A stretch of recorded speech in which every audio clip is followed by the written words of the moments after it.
welcome back. We're in the garage again. We're in here for a short time. You guys aren't going to hear me talk a whole lot because as of right now, it is, let's see, it's 108 degrees outside, and this garage is not insulated, so I can't stand to be in here without the fan on at least.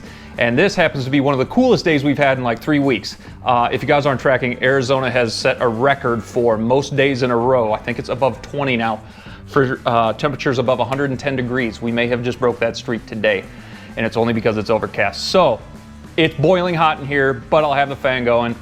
And if you guys were tuned in to the last episode of Building Project Nomad, we basically just got this thing mocked up. We've got the subframe on, the radiators on. We put the bearings in for the steering stems in, and not a whole lot else. So in this video, what I'm hoping to do is get the thing to a roller. So I've got all the bolts I need. I've got most of the parts I need. I've got front shocks, rear shocks. Those just showed up. No Lean had rebuilt those for us, so we're gonna put those on. I've got all the parts that I needed to rebuild the lower arms for the Roll Design arms, and I can put those on now. I've done most of that stuff off camera because I had to have the fan rolling doing it. But today is the day that I think I can get this thing off the stand and at least sitting on its own weight, and all we're waiting for at that point is the engine. Then the engine goes in, I finish up bolting a few things in, and we go. Throw some gas in it, start it up, give it a test ride, because we need to get this thing going. We're only about a month out from Vegas to Reno. So with that being said, let's get into it.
All right, before I start going too crazy, I want to show you guys something pretty cool. So we got those Elka shocks. Those are some old school, I don't think they're legacies. There's like some old Elka Stage 3s or something like that, but rebuilt by No Lean, whatever. We got something else pretty cool for them. Instead of the old shock guards, because they still got the shock guard rings on them, we got something from a guy that we race with. His name's Rob Shane. He runs Carbon Cartel. If you guys look him up, find him, the Carbon Cartel, on Instagram, stuff like that. But he makes really cool stuff, and it's all out of carbon fiber. he made us a set of custom carbon fiber shot guards for these Elkas, and he inlaid a little bit of gold flake in there, some other types of carbon fiber, and some twill weave. I mean, these are sick. And it goes with our color scheme, black and gold. So extremely excited to get these things on there. I think they're gonna look awesome with the rest of the color scheme. So just keep watching.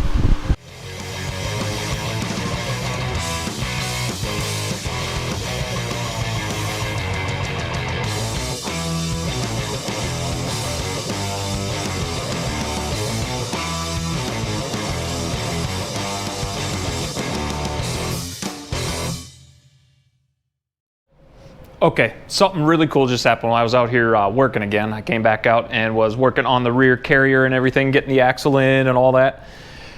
And then the UPS truck shows up and something awesome just came in the mail. That's right. So David, being the little intricate worker he is, he was able to get us hooked up with Boxo, and we got a 5-drawer moto box and the organizer and all the tools to go with it. And thank you so much to him and Boxo for help hooking us up with that. That is going to help ease our lives during the entire duration of the race. So now we don't have tools rolling around with toolboxes. We're searching for stuff. It'll all be organized, sitting in the toolbox, ready to go. Let's open this thing. Everybody likes a good opening video, right? Unboxing. Let's do it. Oh, I mean, okay. You could go buy your own toolbox and do this yourself, but look at the level. Hold on, let me see if I can get this cut open real quick. Look at the level of detail with how the foam is cut out in there, and everything has its place. Everything's gonna go in there. We got a full set of all our sockets, quarter, yeah, we got 1/4 inch drive, 3/8 drive, 1/2 inch drive. We've got Allen heads, our star bits, all that. We've got our, what are these? Oh man, some of the stuff I don't even know. We got a tire pressure gauge. We're probably gonna need that. We got all our extensions, all that stuff. And then we've got 3 or 4 more drawers worth of this stuff. So let's get these off of here and let's open up that big toolbox. All right, just slid that out of the way. I have no room in here right now as I'm working on this thing. But let's crack this thing open. Okay, let's get around the side. Get some of this plastic off. I already took a little slice earlier just because I wanted to see if there's any big damage, but that's also what I can do right now. Take a look in here and see if anything got smashed up during transport. Looks like that's just a taped on cardboard lid. All right, now I got you guys set down. Let's cut the rest of this off.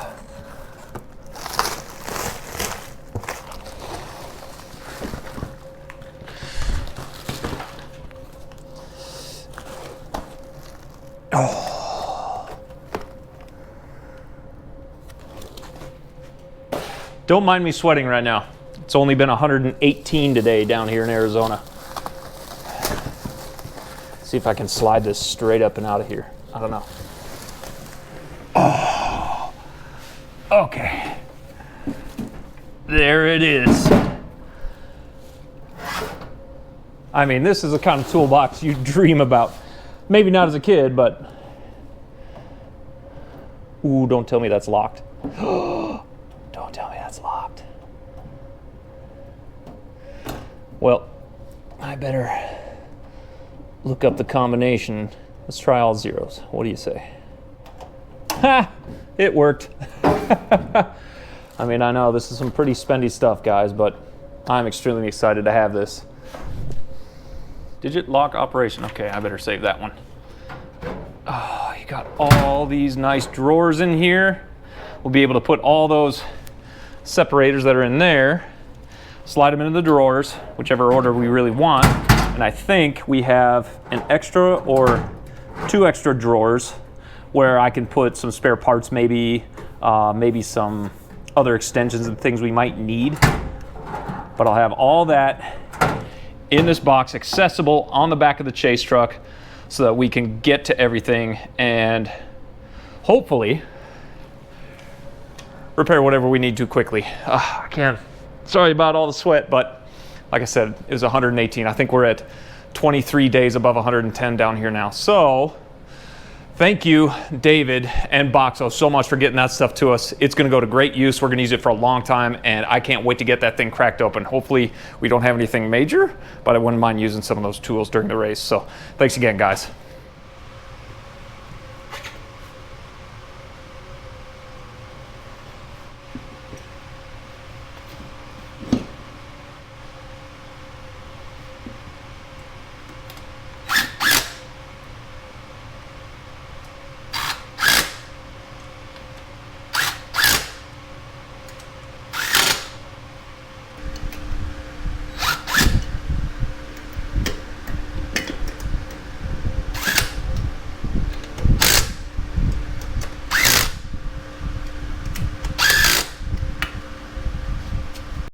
Well, the camera died while I was filming, so I'm back out here again. I went ahead and knocked some things out. Apparently this camera doesn't like the heat very much. It dies pretty quick, but I knocked some other things out while the camera was charging. So went ahead and put the bumper on already.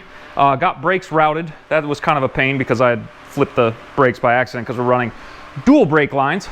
Hopefully that's pretty easy to bleed, but set the brakes up. Now I got to take them back off because I got to put new pads in them, and then I'll probably have to take everything back off again because we're going to change out brake rotors too. But fresh bearings, I pressed those into our LSAR hubs. So we've got nice tapered bearings in there now. They roll nice and smooth. Oop, that one's rubbing on the brake pads. I'm really considering not bleeding the brakes until I get the new brake rotors because they're going to be a different thickness, just slightly. And I want to make sure everything's bled and ready to go basically as soon as it's set up. So, but went ahead and put that stuff on there. Bumpers on, put the rear reservoir on with the mount, and just a few various other little things. But now I'm starting to tighten things up. Got the rear tires on, sprockets over there. I'll tighten that up once we get everything in place. And for now, I'm gonna go ahead and replace brake pads, and I can also start setting up the electronics. So I can put the CDI box on here. I can put a few other little things like our stator, no, not our stator. I can put our rectifier on the back there, at least get everything mounted in place so that when the engine comes, it goes in, and then I can start routing the main harness around everything else and then get everything else set up. Another thing I can do is we're gonna be running a Trail Tech speedometer and sensor and everything. So we've got all that. I need to cut a place for it in the bar pad. So I might set that up as well while we're waiting on everything else, and the kill tether. I'll probably add the kill tether while we're at it as well. So let's get to it. It's a good thing I already got this side loosened up. Still got to loosen up the other side. Put a little guide out. Luckily, brakes will be one of the easiest things I do on here. Already got the clips in. See if I can press these pistons back in a little bit.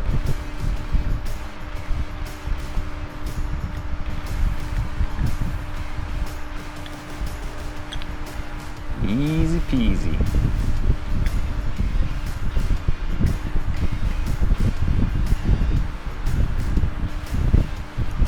Voila, fresh brake pads. Let's get on the other side. Oh yeah, those have been on there a while.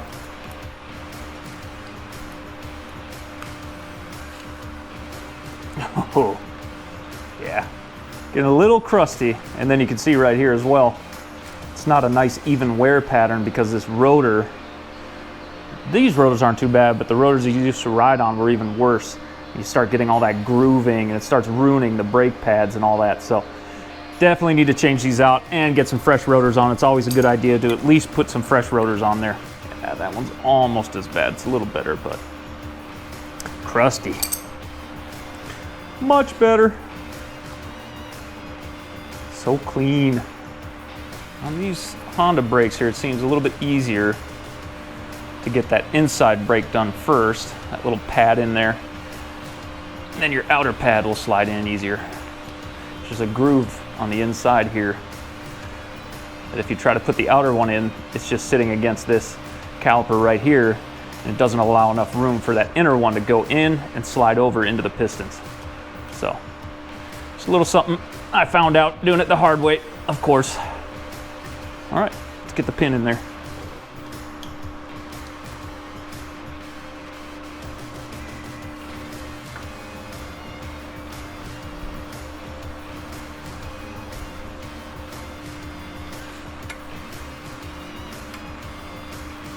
All right, now that the brakes are on, at least I can get some wheels on there and set this thing on the ground, get it off the stand, and at least see what it's gonna look like sitting on all fours.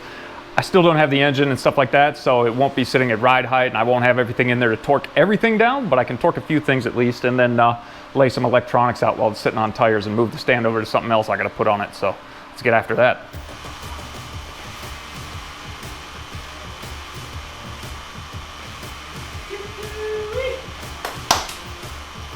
Look good on there, don't they? Black and gold GPS wheels, massive XC Masters. I don't know a whole lot about the tread pattern thing, but I'm going to see if I can run them so that they're better steering. I'm not sure how all that works, but they say when the tread pattern's facing the V this way, it's supposed to be better braking, and then when you flip it the other way, it's supposed to be better steering. I'm not sure how true that is, but I guess we'll try it. We'd like some good steering. We'll have plenty of braking, but really we're just gonna be running wide open speeds almost the whole time. So I don't know, let's try the steering part. All right. Honda pattern. Another thing I like in these wheels, that dual bolt pattern's nice. Can never go wrong with the good old fashioned XC Masters from GBC. Such a good durable tire. And since we're running tire blocks, shouldn't have issues with flats as much. I mean, we may still have issues, but not counting those out. Another thing I try to do when setting up these desert machines, make it easier on pit crews. Try to make all the lugs the same size, all the suspension bolts, they're all 14s, the lug nuts are 14s, try to add them the same all the way across the board. There may be a few spots where I just don't have the bolt or a different size is called for, but I try to make everything the same as much as possible so that when you come into a pit, throw the thing on a stand. If you need to fix something, cool, just grab the 14 and start ripping tires off. Hopefully makes things a little bit easier on our guys.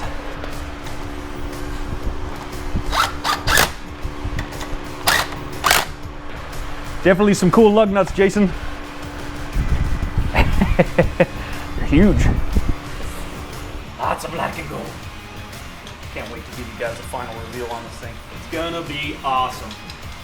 The other thing that's been cool about this is that we've been using a bunch of leftover parts, a bunch of reused stuff on here. 99% of this machine is reused. Maybe I had to buy some wheels, definitely had to pay for some tire blocks. They were all used, but saved some money by using a bunch of the stuff that Jason had. Hardware, lug nuts, hubs, just stuff that's been acquired over years, my tie rods, all that stuff.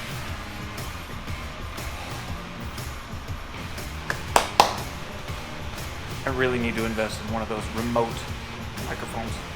I can't keep stretching the cord back and forth. All right. Release the zip strap. If you're wondering why I put the jack under there, it's because as I'm wrenching on stuff on the front of the quad, I don't want it to keep slamming all the way down to the floor, especially with no wheels on or any tires on. So this sits underneath the frame in a spot where when it tips forward, I can put a little pressure on there. Oh yeah. It's nice not having the engine in there. Oh.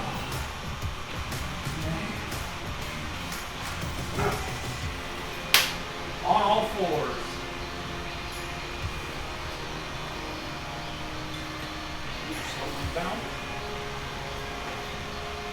That feels good.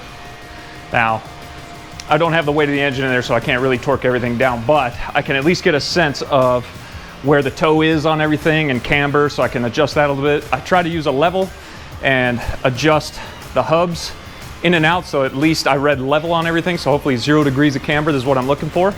But now I can at least adjust toe a little bit, get everything set pretty close so that when the engine and everything is in there and we're actually sitting at just normal resting height, then I can adjust things a little bit more and torque them down. But for now, it feels good to see this thing on all fours. It's been, that frame has been sitting there for a good 5 months. Just been sitting there staring at me, so this is relieving. We are that much closer to racing Vegas to Reno. So for now, let's get over here and throw some electronics on this thing so they're in the right spot, and then I can just run the harness once the engine's in.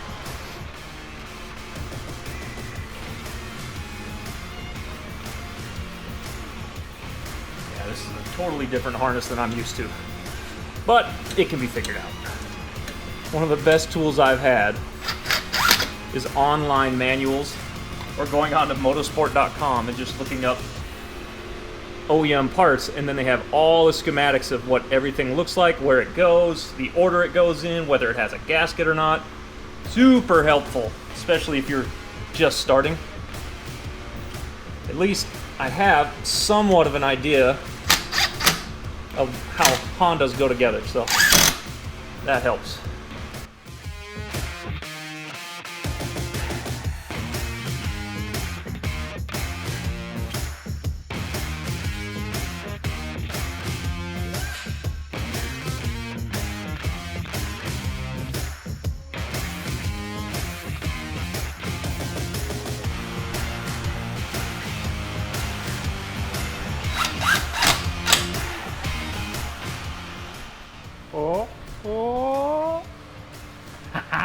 All right, I got a lot of the electronics ran, I got stuff in place, I'm pretty much wrapping this thing up. We finally have it on all 4 wheels and tires.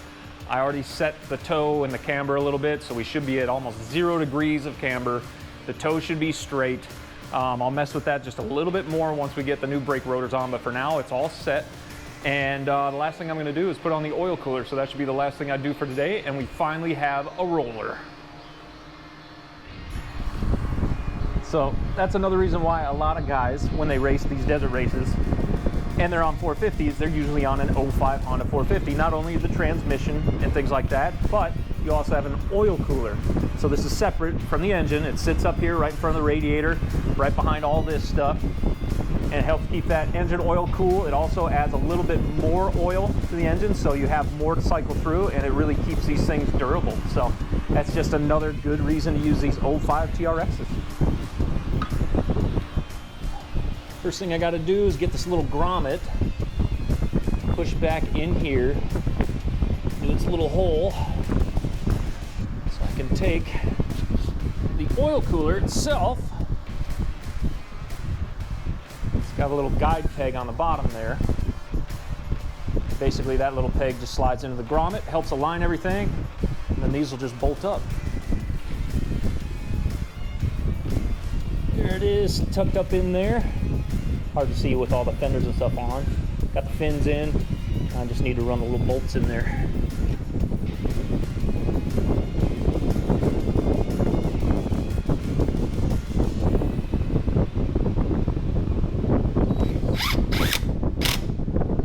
Nice. Oh. This little impact gun has made my life so much easier.